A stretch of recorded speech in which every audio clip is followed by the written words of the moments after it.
Kembali di Aini Jabar, Anda masih bersama saya Irfan Budiawan. Parliamentary threshold 4% cukup tinggi tentunya juga di tingkat nasional. Saya kembali terlebih dulu ke Pak Cecep Zafar. Pak Cecep, artis masih menjadi tentunya juga salah satu alat ya tentunya juga untuk mendongkrak elektabilitas. Tapi ternyata juga ada salah satu partai yang juga banyak artisnya tetapi juga tidak masuk nih parliamentary threshold. Apakah juga itu membuktikan bahwa nama artis tampaknya tidak terlalu menjanjikan nih untuk dalam sebuah partai? Iya, satu itu, kedua belum jadi jaminan ya bahwa artis ini garis miring selebritis ya, belum jadi jaminan dia bisa manggung ya. Pesan kuat kan begini, kalau 10 tahun ke belakang ya, saya mencatat bahwa ini 10 tahun terakhir ini kan banyak seliweran artis ya, manggung, kemudian ya syukur-syukur dia mengadu nasib jadi di situ ya. Tapi mereka kan tidak dalam persiapan matang dalam kerangka politik yang berbeda dengan aktivis politik. Misalkan nih, saudara saya ini kan aktivis politik dulu aja. Tetap kategorinya sebagai selebritis. Bukan selebritas loh ya, selebritis. Tapi kenapa? Karena problemnya dia tidak pernah masuk TV nasional dalam kerangka sinetron misalkan ya. Jadi selebritis artis itu tanda petik ya, dianalogikan itu ya seperti artis yang memang melintang dalam dunia hiburan misalkan. Ini menurut saya ini keliru juga dalam terminologi politik ya. Maksud saya, kalau dulu orang mau mencaleg itu ya, misalkan yang mencaleg, itu backgroundnya rata-rata aktivis politik. Apakah dia aktif di organisasi kampus misalkan ya, bla bla bla. Dan artis itu dijadikan sebagai, maaf, bukan dekoratif ya, tapi artis itu dipasang sebagai orang yang bumbu aja lah gitu. Membumbui ya.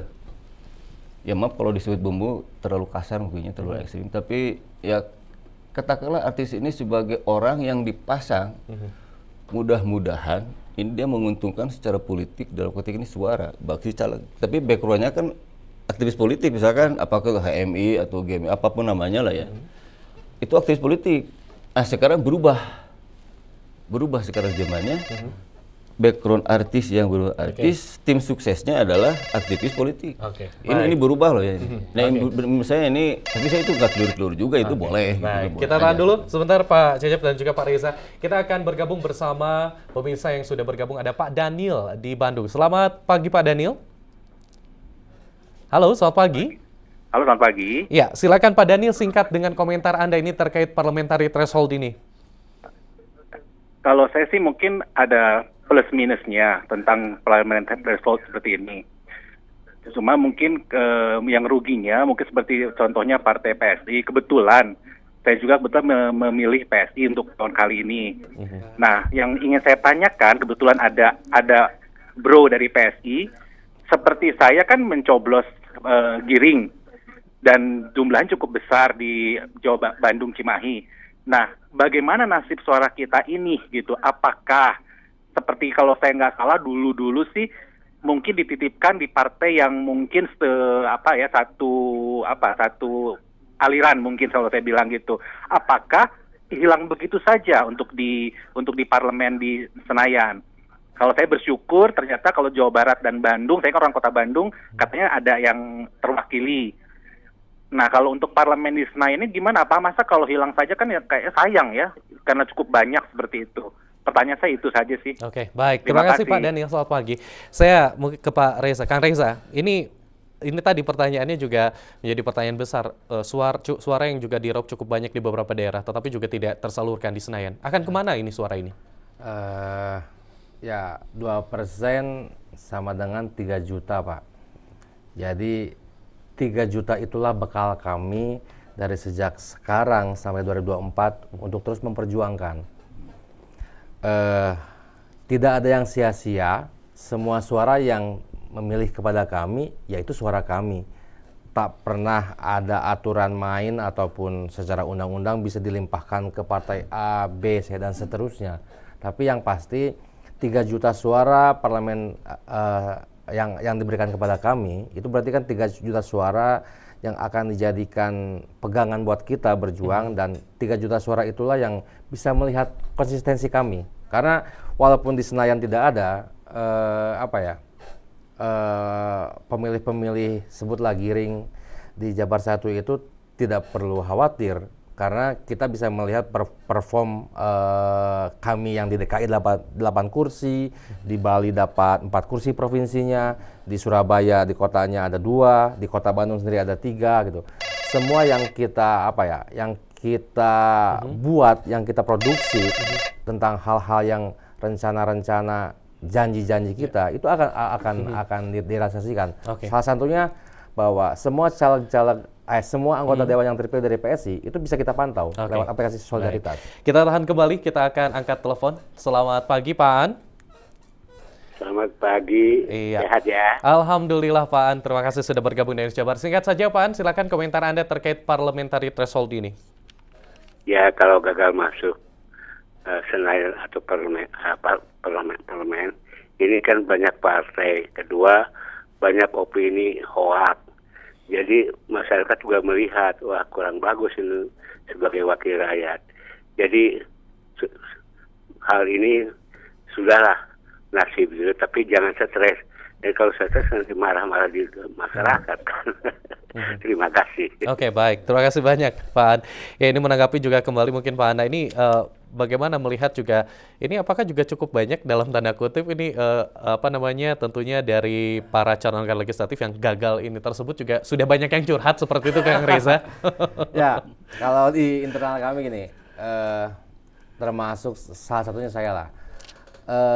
Kita sejak awal mempunyai tekad yang kuat, niat yang lurus. Para pemeran politik atau pemain politik dalam tanda kutip yang baru di kancah baik nasional, provinsi atau kota kabupaten, saya rasa ini sebuah pembelajaran yang baik. Hikmahnya adalah bahwa yang pertama kita kerja keras, yang kedua kita percaya ilmu pengetahuan, yang ketiga harus siap kalah. Jadi kalau dalam dagang kan siap untung, ya semua pedagang siap untung. Ketika ditanya siap kalah, disitulah mental kita diuji. Jadi kerja keras, percaya ilmu pengetahuan, legowo, siap kalah. Siap kalah ya, oke baik. Saya kembali ke Pak Cecep. Pak Cecep, apa yang harus dalam tanda kutip ini ditiru terutama juga bagi partai-partai politik yang sudah lama yang kembali berhasil untuk menembus 4% tersebut yang harus juga terus dilakukan mungkin untuk partai politik yang baru ini untuk di pemilu selanjutnya? Ya ini konsekuensi politik ya, sekaligus konsekuensi logis bahwa penerapan sistem atau metode yang baru ini ya pasti yang terhempas itu partai politik yang bukan politik baru saja ya, partai politik lama yang barangkali secara kerja politik dia dalam tanda petik malas gitu ya. Malas dalam artian memang hampir sebetulnya partai politik tidak bisa membedakan mana kerja politik, mana kerja partai politik. Ini dua perkara yang berbeda. Kalau kerja partai politik ya semacam kalau di PSI ada kongres gitu ya. Nah, itu kerja partai politik. Kemudian di bawahnya ada keputusan-keputusan politik partai yang disebut dengan katakanlah rakernas atau ya rapat internal di partai, ya itu kan kerja partai politik. Tapi kalau kerja politik ya misalkan dihitung nanti atau dulu lah 2014 ketika Pak Jokowi manggung, pada saat manggung itu hari itu juga misalkan partai politik terutama yang para oposan misalkan sudah melakukan kerja politik, mengadvokasi di pasar, mengadvokasi pendidikan, itu kerja politik. Dan itu bukan kerja partai politik, beda.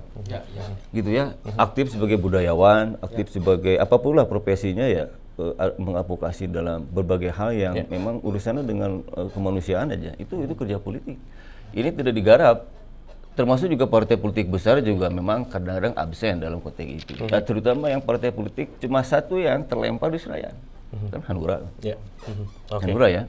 Kalau partai politik yang lain yang katakanlah di bawah batas 1%, ya itu kan karena ada perusahaan-perusahaan yang terlalu krusial ya, bla bla bla. Saya mencatat gini Kang, maaf.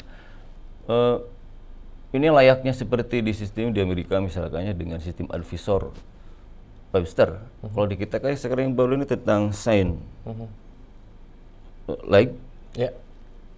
Dengan ketentuan seperti itu ya PSI sebetulnya kalau menurut saya tidak rugi, untung menurut saya. Bahwa kemudian ini partai baru, ya untungnya kan dengan partai lama kemudian tidak memenuhi kuota itu, ya pasti itu kan digusur. PSI manggung kan sekarang. Nah, tinggal saya belum tahu kalau PSI ini dalam posisi ini mau oposan apa enggak ya. Meskipun ada di seberang sana dengan Pak Jokowi, tapi kan kalau di Kota Bandung bisa jadi oposisi loh ya. Ini secara konsistensi loh ya. Baik, kita tahan kembali tentunya juga bagaimana ini pemilu sudah akan usai seperti itu, rekapitulasi terus dilakukan. Lantas ke depan seperti apa nih partai baru, terutama juga PSI yang hadir di sini dan juga partai-partai lainnya, apa yang juga harus terus dilakukan terutama untuk memenangkan di pemilu selanjutnya. Tetaplah bersama kami di Ainus Jabar.